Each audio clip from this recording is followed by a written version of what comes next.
ছিল এটা। পরবর্তী ক্ষেত্রে ভারতীয় দের মধ্যে এসে আরবিয়ানদের মধ্যে এসছে আড্ডা সত্তা হচ্ছে নিরাকার। অর্থাৎ ত্রিভুজের তিনটে কোণে, ত্রিভুজের একটা ত্রিভুজের তিনটে কোণের সমষ্টি কত? 180 ডিগ্রি।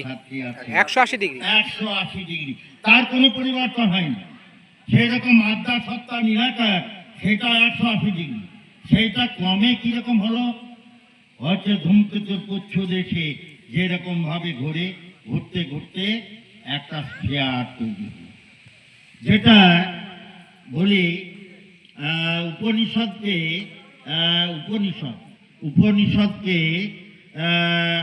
সারা পৃথিবীতে মুসলিম সমাজের মধ্যে জ্ঞানের আলো ছড়িয়ে দেওয়ার জন্য দারা শিকো অর্থাৎ ঔরঙ্গজেবের জ্যেষ্ঠ ভ্রাতা, তিনি উপনিষদকে আরবি ভাষায় প্রকাশ করেছিলেন। তার নাম হচ্ছে কি? শিয়রে আকবর। এবং শিয়রে আকবর কি আছে? ওই যে স্ফিয়ার অফ নবলা, শিয়র আকবর আছে নেমি। আর বৈষ্ণব মহাযানটা বলে গোলক। আর এঙ্গেলস বলছেন কি? এঙ্গেলসও বলছেন নিরাকার। এঙ্গেলস আদ্যা সত্তা নিরাকার, তিনি বলছেন স্ফিয়ার অফ নবলা, স্ফিয়ার। অর্থাৎ সেখানেও কিন্তু 180 ডিগ্রি, একটু কম বেশি হয়নি, 180 ডিগ্রি আছে। বৈজ্ঞানিকরা কি বলছেন? 1.5 লক্ষ কোটি বছর আগে বিস্ফোরণের মধ্য দিয়ে এই মহাবিশ্ব তৈরি হয়েছে। তাহলে তার সব মহাবিশ্ব তৈরি হলেও তার যোগফল 180 ডিগ্রি আছে।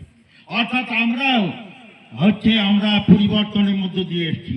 এই যে এই ফুলদানিটা, এইটাও নিরাকার ছিল, এইটাও নিরাকার, সব কিছু নিরাকার। আকার ছিল না, নিরাকার। নিরাকার থেকে সকার হয়েছে। সকার হলে তাতে কি ছিল? সৃষ্টি নূর, জাতি নূর। আমাদের মধ্যে আছে সৃষ্টি নূরও আছে, জাতি নূরও আছে। কে বলে? আমাদের ভেতরে যে শক্তি আছে সেইটা হচ্ছে কৃষ্ণ বলে, আর বহিরাঙ্গ যেটা আছে সেটা রাধা বলে। এইরকম ধরনের সমস্ত ব্যাখ্যাগুলো আছে। তো তাই বলি যে আমরা যে এই যে সৌরজগৎ কতটুকুন, একটা গরুর খুঁড়ে যতটুকুন জল আটে সেইটা যদি সৌর পরিবার হয়, হোল ইউনিভার্সটা হচ্ছে মহাসমুদ্র। কিন্তু তার কোনো কনস্ট্যান্ট 180 ডিগ্রি, টোটাল 180, একটু কম বেশি। তার জন্য বলেছেন যে এই কাজী নজরুল ইসলাম ঈশ্বর কবিতায় বললেন কি? নিজের চিনিয়া নিজের অজানা জন্মদাতারে চিনি। অর্থাৎ মা নাল ফায়ারাব সাহু সাকাত আল ফায়ারাব বাহু, যে নিজেকে চিনল সে আল্লাহকে জানতে পারল, আল্লাহকে জানতে পারা যায়। তাহলে নিজেকে জানতে হবে। নিজেকে জানতে গেলে কি হবে? আমরা সৌর পরিবার এখানটায় হচ্ছি, তার মধ্যে পৃথিবী কতদিন আগে, যে 450 কোটি বছর আগে হয়েছে পৃথিবীর তৈরি। সেখানে কিছু জল আর স্থল তৈরি হলো ঠান্ডা হয়ে। তারপরে এককোষী প্রাণী থেকে বহুকোষী প্রাণী, তারপরে নিজেই এককোষী প্রাণী নিজেই ভেঙে বহুকোষীতে পরিণত হয়েছে। তাহলে অন্যান্য জীবজন্তু তৈরি হলো, সব শেষে আছে মানুষ। তার জন্য বলা হয় মা বসুন্ধরার সর্বশ্রেষ্ঠ এবং কনিষ্ঠ সন্তান হচ্ছে মানুষ। আমরা সেই কনিষ্ঠ সন্তান মানুষ, সেইটা এসেছি পৃথিবীতে আমরা কি করে এসেছি? মাতৃগর্ভে আমাদের জন্ম। পিতৃকোষ থেকে শুক্রাকোষ, মাতৃকোষ থেকে ডিম্বাকোষ, পিতৃকোষ থেকে শুক্রাকোষ কোথায় থেকে পেল?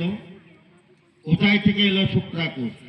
মা যে খাবারটা, বাবা যে খাবারটা খাচ্ছেন, প্রথমে পেটে যাচ্ছে, রক্ত হচ্ছে, রক্ত থেকে মাংস, মাংস থেকে হাড়, হাড় থেকে মজ্জা, মজ্জা থেকে শক্তি। সেই শক্তি হচ্ছে শুক্রা শক্তি। যে শক্তিটা হচ্ছে সূর্য থেকে এসছে, পিতা পেয়েছে। সূর্য কবে? ওই স্ফিয়ার অফ নবলা, স্ফিয়ার অফ নবলা কত নিরাকার। তাহলে আমরা সেই নিরাকার ওই শুক্রাকোষ, আর ডিম্বাকোষ হচ্ছে মাতৃকোষ, সেই একইভাবে মাতৃগর্ভে মায়ের সেখানটাই আমাদের জন্ম। আমরা ভূমিষ্ঠ হওয়ার পর মাকে দেখলাম, তারই জন্য বলছে মার নাম, তারই জন্য বলছে মুসলিম ধর্মে বলছে আলী আলী আকবর ওমরের আলী আকবর ওমর তারা মোহাম্মদকে বলছে, হযরত মোহাম্মদকে, যে আমি কার কাছে নতি হব, কাছে প্রণাম করব? উত্তর হচ্ছে আম্মা। দ্বিতীয়বার প্রশ্ন আম্মা, তৃতীয়বার প্রশ্ন আম্মা, চতুর্থবার প্রশ্ন, তখন বলছেন আব্বা। অর্থাৎ মুসলিম ফিলোসফিতে বলছে কি, মা আর বাবার সেবা করছো, 75 ভাগ নাকি হবে মায়ের সেবা করলে, আর 1 ভাগ হচ্ছে বাবার সেবা করলে নেকি হবে।